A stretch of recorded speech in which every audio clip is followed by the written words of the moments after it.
लल्ला, तू आ गया? अरे बेटा, ये पूजा की तैयारियां इंद्रदेव की हो रही है। ब्रजमंडल में प्रतिवर्ष देवताओं के नरेश इंद्रदेव का पूजन होता है। अरे मैया, तू तो बड़ी भोली है। इंद्रदेव तो प्रेम राग और रास रंगों में उलझा रहता है। वो तो बस सदा अपना ही हित चाहता है। स्वर्ग की संपदा का भोग करने वाले ऐसे स्वार्थी देव की पूजा कोई आवश्यकता नहीं है। ये क्या कह रहे हो मेरे लल्ला? जब इंद्रदेव प्रसन्न होते हैं तभी वर्षा होती है, और वर्षा से अन्न, औषधि, पुष्प उत्पन्न होते हैं। मेरे लल्ला, धरा का ताप भी कम होता है। मैया, जब हम पूजन करें तो इंद्रदेव वर्षा करेंगे। ये तो स्वार्थ है। ऋतुएं तो सृष्टि का नियम है। शरद ऋतु, ग्रीष्म ऋतु, वर्षा ऋतु, ये तो चक्र है। इसमें देवता का कोई महत्व नहीं।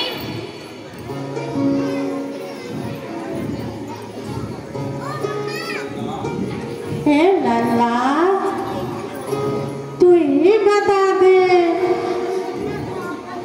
हमें किसकी पूजा करना चाहिए?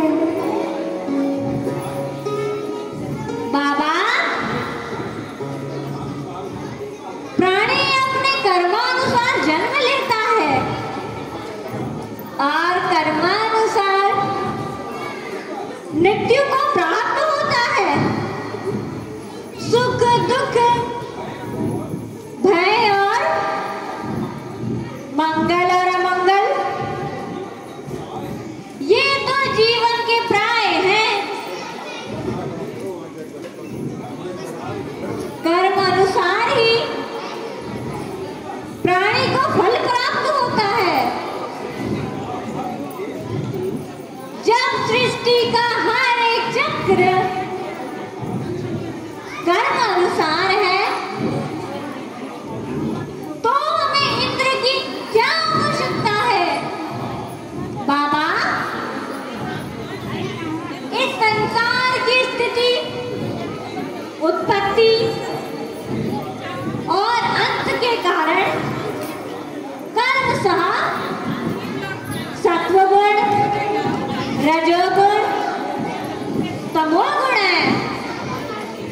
रजोगुण से ही जीव उत्पत्ति और उसी प्रेरणा से मेघगण जल बरसाते हैं। इसमें इंद्र का क्या लेना देना?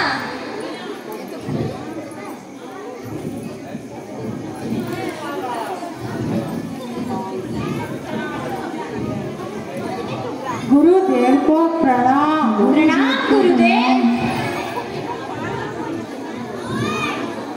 जानो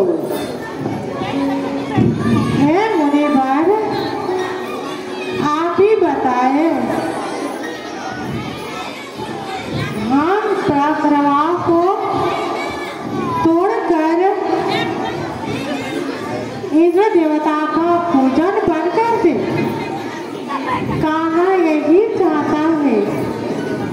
आनंद बाबा, कान्हा ने सत्य कहा है। कान्हा छोटा बालक होते हुए भी आज युक्ति युक्त बात कह रहा है। कान्हा की बात मैं सुन रहा था, लग रहा है कि ये कोई साधारण पुरुष नहीं है, ये दिव्य बालक है।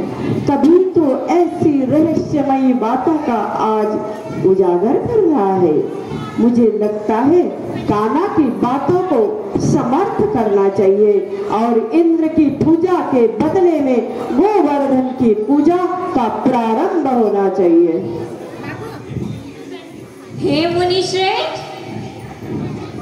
मैं इतना कहना चाहता हूँ कि पूजन हो तो गोवर्धन पर्वत का हो, क्योंकि गौओं का चारा, औषधि, फल फूल, स्वच्छ हवा, सब वस्तुएं ब्रजवासियों को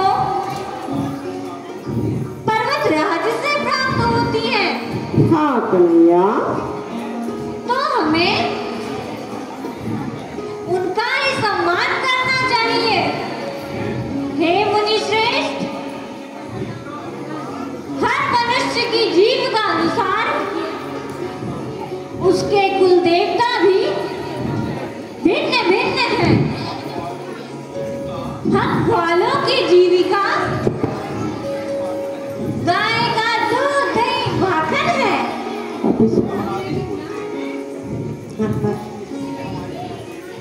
इसीलिए हमारी कुल देवी गौ माता हुई ना। हाँ कन्हैया, बहुत ही युक्त बात कही है आपने, क्योंकि पहले समय किसी ऋषि मुनि ने इस बात का उजागर किया था कि हमें गोवर्धन महाराज की पूजा करनी चाहिए, क्योंकि गोवर्धन महाराज में हरी हरी चरण भूमि है, वहाँ पे हरे हरे घास उपलब्ध है और ब्रजवासियों की जीविका है गौ माता की दूध का।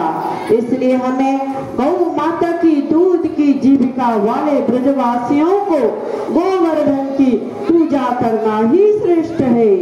गोवर्धन ही गाय माता के लिए हरा हरा घास उपलब्ध करता है और गौ माता साक्षात जननी है, संपूर्ण संसार को दूध, दही, मक्खन आदि से परिपुष्ट करने वाली, गौमूत्र के द्वारा संसार के बड़े बड़े रोगों को नष्ट करने की क्षमता रखने वाली वो गौमूत्र है।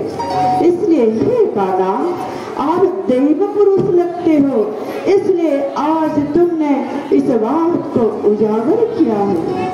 भविष्य में कलयुग का समय आएगा और न जाने लोग गौ माता के ऊपर अन्याय करेंगे, इसलिए उनको उनकी शिक्षा को बनाए रखने के लिए हमें अवश्य ही गौ माता का पूजन के साथ साथ गोवर्धन का भी पूजन करना चाहिए। सही कहा आपने गुरुदेव, उचित कहा आपने। धन्यवाद गुरुदेव, जो आपने मेरे द्वारा कहे हुए गूढ़ रहस्य को बड़ी सरलता से ब्रजवासियों को समझा दिया। अब मैं जाकर समस्त गोप गोपियों को, ब्रजवासियों को सूचित करता हूँ। प्रातः काल ही पूरा ब्रजमंडल गोवर्धन की ओर प्रस्थान करेगा। अच्छा बाबा, प्रणाम। प्रणाम बाबू। जाओ कृष्ण, जाओ जाओ, समस्त ब्रजवासियों को सूचना दो, कल भव्य रूप से गोवर्धन महाराज की पूजा की जाएगी। इसी दिन से ही हमारी गोवर्धन की पूजा की परंपरा का प्रारंभ होगा। अवश्य गुरुदेव, अवश्य। सज्जनों, मैं चलता हूँ गुरुदेव। हे सज्जनों सुनिए, भगवान कृष्ण ने गोवर्धन की पूजा का परंपरा का पावन यह पर्व मनाया था। इस परंपरा